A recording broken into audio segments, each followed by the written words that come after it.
energía del presente y del futuro la generamos juntos. Energías que mueven los sueños y el progreso de la gente.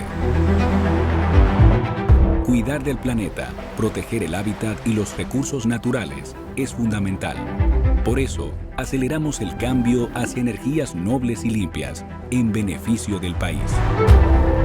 Nuestros colaboradores impulsan la transformación de las energías y ser reconocidos como una de las mejores empresas para trabajar nos llena de orgullo. AES Dominicana, acelerando el futuro de la energía juntos.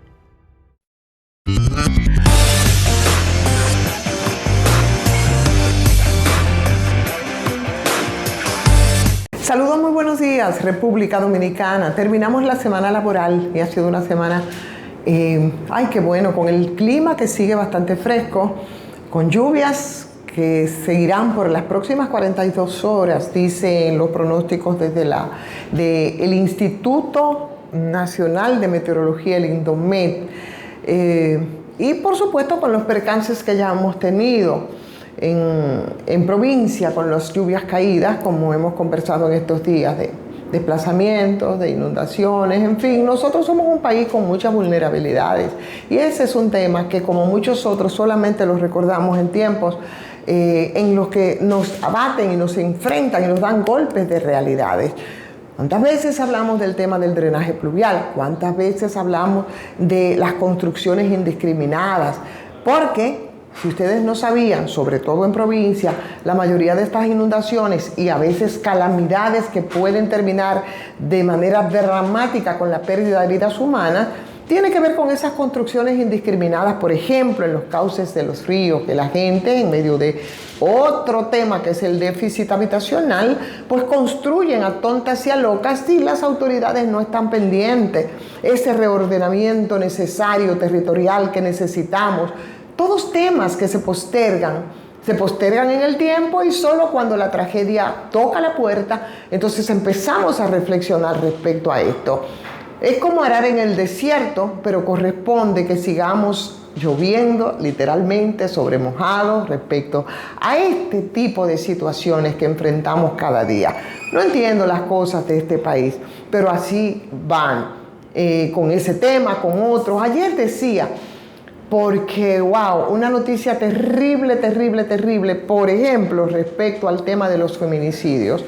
Señores, ayer nos encontramos con la dramática realidad de un tipo que había tenido ya experiencia feminicida en 2008, que a golpe de palos mató a su pareja, que recientemente estaban juntos y lo hizo en compañía de otra persona, y eso obliga a que nosotros empecemos a revisar las políticas públicas, por ejemplo, para de manera frontal atacar el problema, pero hay otros componentes y otros elementos, pero no importa. De eso nosotros vamos a hablar el 25 de noviembre, y lo que no alcancemos a hablar el 25 de noviembre, entonces lo haremos el 8 de marzo. Y ahí estaremos mostrando las estadísticas, y mientras, como si fuese un fenómeno extraordinario, cada vez que nos acercamos a esas fechas, los números, las cifras, las estadísticas van aumentando.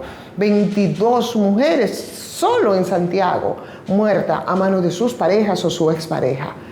Y ya, de tanto repetirnos estas realidades, parece que las vamos normalizando y ni siquiera nos sorprendemos, lo que constituye una acción de muchísima gravedad.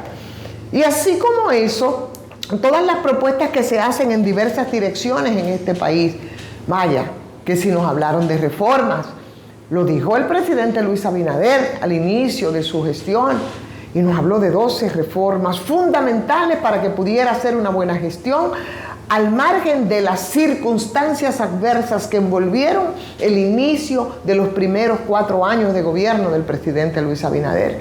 De esa reforma, que habían algunas fundamentales, como por ejemplo la modificación al tema de salud y de seguridad social, quedaron en el pasado.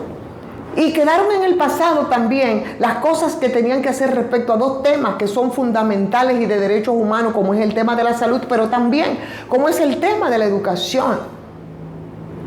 Y de todas esas reformas, parece que debemos sentirnos muy contentos porque solamente de último momento y al inicio de esta gestión se conoció una reforma a la Constitución de la República.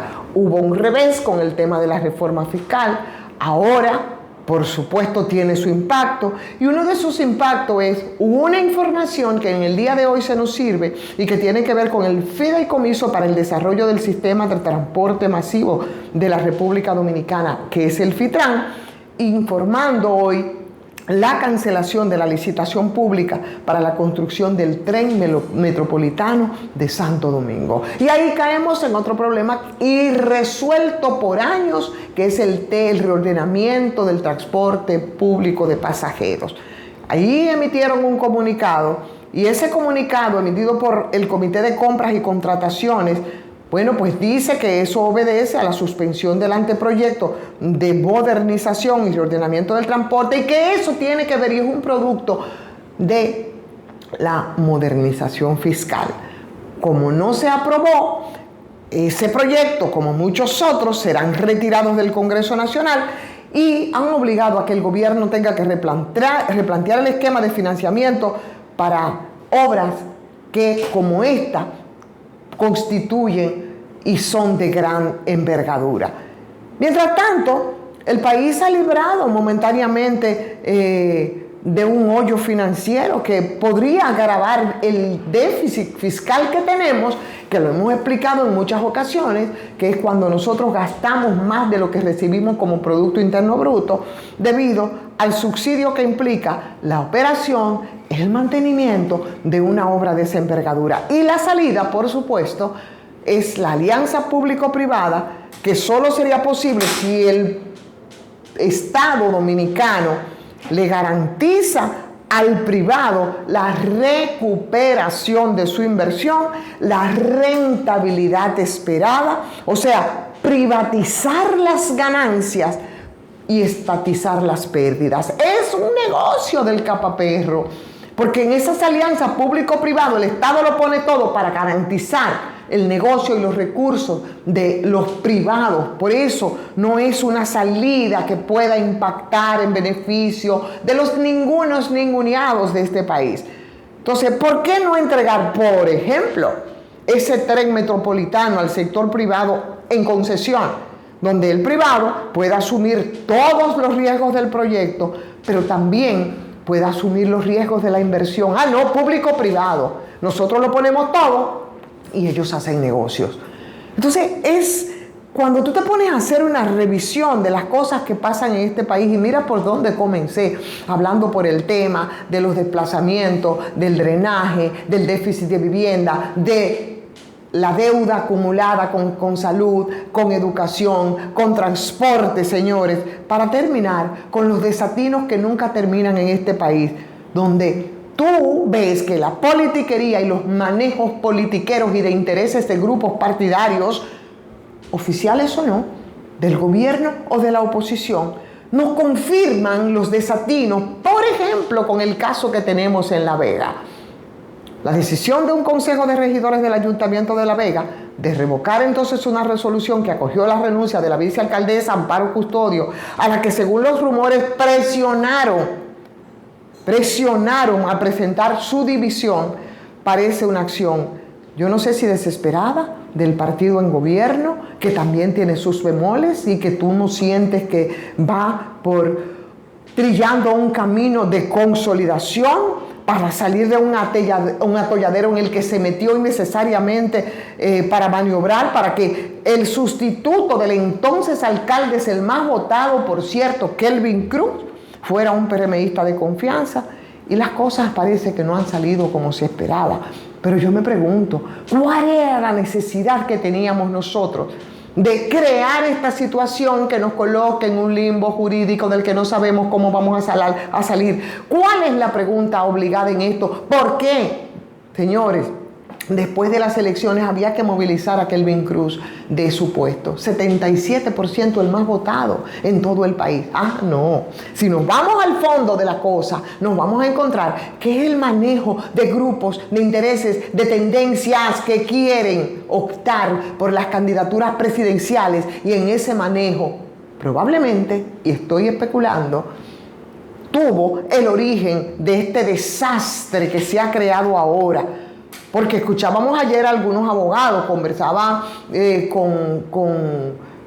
con Servio Tulio Castaño, donde decía que esa acción de los regidores, por ejemplo, de echar para atrás la renuncia de la vicealcaldesa, que era quien correspondía después de la salida de Kelvin Cruz, pero que parece que ellos no contaban con esto, es nula.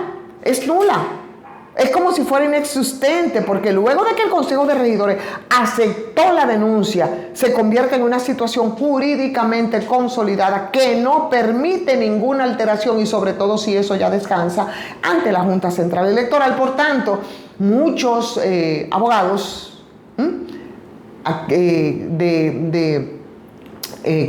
constitucionalistas de derecho administrativo confluyen en que habrá de celebrarse entonces elecciones de nuevo en La Vega de manera extraordinaria, que es lo único que plantea la ley respecto a este caso. PRM tiene una mayoría mecánica y bueno, podemos ver los hechos. Solo le ha servido, en el caso de la alcaldía de La Vega, para meter al partido de gobierno, señores, en un problema mayúsculo y en un atolladero que no se sabe cómo es que se va a resolver. ¿Cómo va a terminar todo esto? Yo no sé. ¿Cómo van ellos a subsanar este embrollo? Eso es muy difícil que nosotros podamos saberlo, y mucho menos poder predecirlo cuando estamos en un limbo. Pero la experiencia debería servir a los políticos para que recuerden, señores, lo que con demasiada frecuencia se olvida en este país. En democracia, los votos de los ciudadanos y de las ciudadanas, que tanto se empeñan en conquistar y que hacen cualquier cantidad de cosas, son sagrados. Por lo que corresponde también a los políticos, una vez sometidos al escrutinio, respetarlos. Entonces, cuando juntamos todo esto en este viernes en el que reflexionamos un poco sobre por dónde va el país y cuál es el futuro inmediato que a nosotros nos espera, ¿saben qué? Mi conclusión es que todo es muy incierto. Y dentro de esta incertidumbre, yo quiero pedirles a ustedes que le den like a esta transmisión y que la compartan, a ver si vamos a lo concreto, y es que YouTube nos pueda posicionar mejor en este esfuerzo que hacemos cada día. También agradecerle a la farmacia GBC, que también de manera concreta hace cuestiones muy puntuales, porque mantiene un 20% de descuento en todas las sucursales, en todos los medicamentos, y en lo que se averigua y se implementan políticas públicas y se desborda la decisión política para subsanar una deuda que hemos acumulado en mucho tiempo. Bueno, pues este es un proyecto 100% dominicano que nos da un poquitito de respiro y que debemos apoyar. Suscríbanse si no lo han hecho. Si quieren hacerlo a patreon.com/soyvonferreras, estaremos muy agradecidos. Cuidémonos en estos días de lluvias, por la gripe, por las inundaciones, por el dengue que viene detrás, por la leptospira, que nadie habla hasta que no tenemos